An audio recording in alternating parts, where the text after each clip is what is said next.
শুভ সকাল বন্ধুরা, কেমন আছো তোমরা? আশা করি সবাই ভালো আছো, আমিও ভালো আছি। ইটস তোমার ব্লগ চ্যানেলে তোমাদেরকে অনেক অনেক স্বাগত। এই ভিডিওটা আমার প্রায় 1 মাস হয়ে গেলো, 1 মাস আগের ভিডিও। এখনও আমি এডিট করতে পারিনি, ছাড়তে পারি। অনেক দিন পর আমি ভিডিওটা এডিট করেছি আর আজকে ছাড়ছি। তো কতটুকু আমার হাতে সময় থাকে তোমরা বুঝে নাও। ছোটো ছোটো রিলসগুলোই শুধু ছাড়তে পারি, বড় ভিডিও ছাড়ার সময় হয়ে ওঠে না। তো দেখো, সকালে ঘুম থেকে উঠে আগে চুলগুলো বেঁধে এই যে বাইরের দিকে তাকালাম। এই যে আমাদের লক্ষ্মী মা এসে দাঁড়িয়ে আছে। ও কিন্তু রোজ দিন সকালে আসে, তোমরা তো জানোই। তো তোমাদের সাথে আগেও শেয়ার করেছি, ওকে দেখালাম। আর এই যে, আর রোজ দিন দেখানো হয় না, কারণ কত দেখাবো ওকে, ও দাঁড়িয়ে থাকে। তো খাওয়া দাওয়া করে সকালে একটু পরে চলে যায়। তো এই যে দেখো, আগে ঘরটা ঝাড় দিয়ে নিচ্ছি, আগে চুলগুলো বেঁধে নিচ্ছি। এত গরম, তার মধ্যে এই যে চুলগুলো ঘুমানোর পর জানোই তো ভূতনির মতন হয়ে যায়, পুরো চুল খুলে পুরো ভূতনি টাইপের হয়ে যায়। তারপরে যে সকালে ঘুম থেকে উঠে আগে চুলগুলো বেঁধে নিই, না তো আর কাজই করা যাবে না, পুরো মুখ টুক ভরে যায় চুলে। তো ঘুমানোর পর কী হয়ে যায় সেটা বলতেই পারি না যে কীভাবে চুলটা খুলে যায়। তো এই দেখো, ঘরগুলো ঝাড় দিয়ে নিচ্ছি আগে। আর ঘরগুলো ঝাড় দিতে গেলে না কোমরটা পুরো ব্যথা হয়ে যায়, একদম খালি খালি ঘরগুলো পুরো এদিক থেকে এদিকে ঝাড় দিতে মুছতে। আর সকালে আমার এত কাজ থাকে, সকালে ঘুম থেকে উঠে আগে ঘরটা ঝাড় দিতে আর 3টা বিছানা গুছাতে হয়, জানো। এই বিছানা গুছানো আর ঘর ঝাড় দেওয়া আর ঘর মুছা, এই 3টাতে আমার একদম মানে শরীর পুরো একদম ধরে যায়। আর সকাল সকাল উঠে এত কাজ করতে ভালো লাগে বলো, এত কিছু করে তারপরে আবার স্নান করে এসে পুজো দিতে হয়। এই যে দেখো, ঘরগুলো ঝাড় দিয়ে আসলাম, এখন ঘরগুলো মুছে নিচ্ছি। ঘর মুছা কমপ্লিট করে তো বাকি আরও কাজ করেছি, উঠান ঝাড় দেওয়া, ফুটপাথ ধোয়ানো, এগুলো তো করেছি। আর সবটা তোমাদের সাথে শেয়ার করে তারপরে স্নান করে চলে আসলাম রান্নাঘরে। আর ওরা যে দাঁড়িয়ে আছে দেখেছো গ্রিলের সামনে, আগে ফার্স্ট আমি ওদের জন্য 2টা রুটি বানিয়ে নিচ্ছি। আটাটা একবারে মেখে নিচ্ছি, ওদের জন্য 2টা রুটি বানিয়ে ওদেরকে দিয়ে দেবো। কত সময় বসে থাকবে, ওদেরকে দিলে ওরা খেয়ে চলে যাবে, তারপর আমি ঠাকুর পুজোটা দেবো। তো এখন আমি পুজো দিইনি, কিন্তু আগে চলে আসলাম রান্নাঘরে, রুটিটা বানিয়ে নিচ্ছি। ওদের দুজনের জন্য 2টা রুটি বানিয়ে ওদেরকে খাইয়ে তারপরে ঢুকে পড়বো ঠাকুর ঘরে। এদিকে আবার বড় ছেলের এক্সামও চলছে, তো ও আবার এক্সাম দিতে যাবে। ছোটো জনের শেষ হয়ে গেল, কিন্তু বড় জনের এখনও শেষ হয়নি। তো ভাবছি একবারে ওকেও খাওয়া দিয়ে দেবো, আগে গরুকে দিয়ে তারপরে ওকেও দিয়ে দিব। তো এদিকে বানানো হয়ে গেল, দিয়ে দিলাম ছেলেকে খাওয়া দিয়ে। দেখো ছেলে রেডি হয়ে বসে পড়লো, একবারে খাওয়া দাওয়া করে তারপরে চলে যাবে স্কুলে।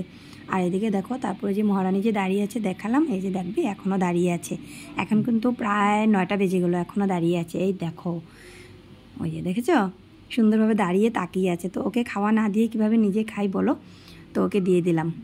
চলো ধরবো, চলো চলো চলো, ও মা, চলো চলো। কোথায় যাবে? এই যে মামা, এই যে মামা কি করে দেখো তো, ওই যে মামা কি করে দেখো তো, ওই যে দেখো মামা কি করে। ডাকো মামাকে, ডাকো মাম্মা, ডাকো মাম্মা, ডাকো ডাকো মাম্মা, ডাকো। হ্যাঁ হ্যাঁ, এই যে ডাকো মামা, ডাকো। চল আমি গরুটা একটু ধরবো, চল। হ্যাঁ হ্যাঁ, উফ রে, উফ। এই যে ধরো, ধরবো না, এই যে ধরো ধরো ধরো, এখন ধরবে না? ভয় লাগে? ভয় না বলে, দিদি দিদি। ফ্রেন্ডস, এই যে চাটা খেয়ে তারপরে এখন আসলাম আর ছোটো ছেলেকে দিলাম খাওয়া, বড়জন গেলে স্কুল। বলো বাবা, কেন ডাকছো? যখনই আমি মোবাইলটা নিয়ে কথা বলবো তখনই মা মা করে ডাকবে, কোনো দরকার নেই। কিন্তু কেন ডেকেছো আমাকে বলো? ছিঁড়ে দেবো, রুটি ছিঁড়ে দিতে হবে। চলো ওকে রুটিটা ছিঁড়ে দিই, মামা করে ডাকবে না, ঠিক আছে? এখন সুন্দর করে খেয়ে নাও, তারপরে মিসের বাড়িতে যাবে পড়তে। কেন আমার মা ডাকছো? মেন কথা হলো ও আমাকে খুব ভালোবাসে, এই জন্য একটু পর পরে মা মা করে ডাকতে থাকে। এখন কি লাগবে? এত সময় ডাকলো রুটি ছেঁড়ার জন্য, এখন ডাকছে কেন? ফ্যান লাগবে? আচ্ছা দিচ্ছি, এখন ফ্যানটাও দিয়ে দেবো। তারপরেও দেখবে একটু, আবার একটু পরে ডাকবে মা মা করে ডাকবে। এখন ফ্যান দিয়ে দিলাম, আর ডাকবে না, ঠিক আছে? তো চলো, এই দেখো সকালে বিছানাপাতি উঠালাম সব। আর এই দেখো এগুলো কি করেছে, সব ফেলে দিয়েছে। ছোট্ট একটা বাচ্চা আসলো আমাদের বাড়িতে, ওই যে দেখালাম যে একটু আগে, ওই খেলাধুলা করেছে। তো চলো আবার বিছানাটা উঠিয়ে নিই। আর আমরা যেই বিছানাতে ঘুমালাম ওই বিছানা এখনও উঠানো হয়নি, সব কাজ হয়ে গেলো, ওরা শুয়েছিল না, এই জন্য আর বিছানাটা উঠালাম না। তো এই যে এখন এখানে এই বিছানা উঠাবো। আর আজকে তো আমাবস্যা ছেড়ে দেবো, আজকে লাস্ট, আজকে রাত্রে 9টা কতটার জন্য আমাবস্যা ছেড়ে দেবো। তো কালকের থেকে আবার ঠাকুর ঘর পুরো পরিষ্কার করতে হবে। কারণ এতদিন তো এই কয়েকদিন পরে আমাবস্যার জন্য সব ঠাকুর দেবী মাকে সব ঢেকে রাখা হয়েছে, তো এগুলো এখন আবার দেবী মা ঢাকনা সরিয়ে সব ঠাকুর ঘরে কাপড় সব পরিষ্কার করে ধুয়ে নিতে হবে, বাসনগুলোও ধুয়ে নিতে হবে। তো চলো এখন একটু এখানে গিয়ে যাবি, তো এখান থেকে গিয়ে একটু মাছ নিয়ে আসবো, মাছটা বানিয়ে নিব। তো চলো ও খাক, ওকে আগে মিস্ত্রির বাড়িতে পাঠিয়ে তারপরে যাবো মাছটা আনতে, নাহলে আবার ও দেরি করে ফেলবে। তো চলো আবার পরে আসছি।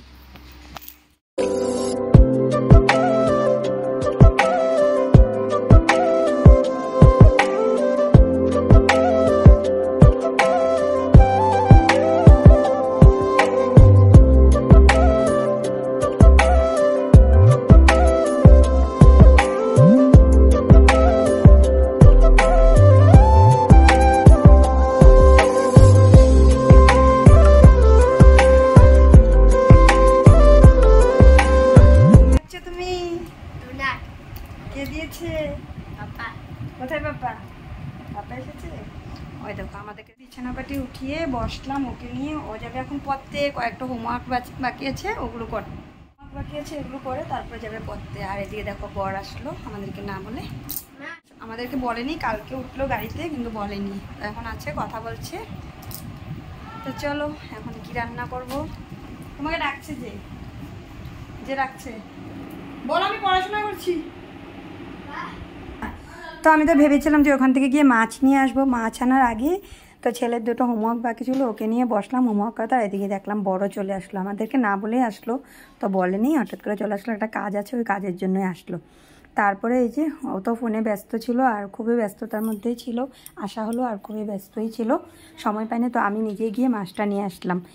তো এইদিকে দেখো আলু কেটে নিয়েছি লম্বা লম্বা করে, আর ভাতও বসিয়ে দিলাম, কারণ ও আবার চলে যাবে আজকেই 5টা 5:30টার সময় ওর ট্রেন আছে। তো এদিকে ভাত আর মাছ দিয়ে আলু দিয়ে বানাবো, আর একটা সবজি বানিয়ে নেবো, দুটাই সবজি বানাবো কারণ হাতে সময় নেই। গরমে পুরো স্নান করে নিয়েছি, একদম ঘেমে শেষ। তো বন্ধুরা এখন বাজে 1টা, এই যে আমি রান্না বাড়া করে সারলাম, এই যে গ্যাস পরিষ্কার করে তারপরে এই যে দেখো আবার আটা মেখে রেখে দিলাম। এটা মাখা হলো বরের জন্য, বর আসলো কিন্তু আবার চলে যাবে 5টার সময় ট্রেন। আর এই যে কী রান্না করেছি দেখে নাও, শাশুড়ি মা প্রসাদ দিয়ে গেল, গোপালের প্রসাদ। আর এখানে রান্না করেছি হলো আমের টক, আম দিয়ে তেঁতুল দিয়ে টক বানিয়েছি, এত গরম পড়েছে। আর এখানে ভাত, আর এখানে দেখো মাছের ডিম দিয়ে একটা সবজি বানিয়েছি, আর এখানে বানিয়েছি মাছ দিয়ে আলু দিয়ে টমেটো দিয়ে সবজি। বাপ ছেলে 3জন গেলো সাইকেলের দোকানে, ওদের সাইকেলগুলো কি নষ্ট হলো সব ঠিক করতে গেল, 3জন গেল, তো ওরা এখনও আসেনি, আসলে ওদেরকে স্নান করাবো। তো চলো আমি একটু স্নান করে নিই, ভীষণ গরম লাগছে।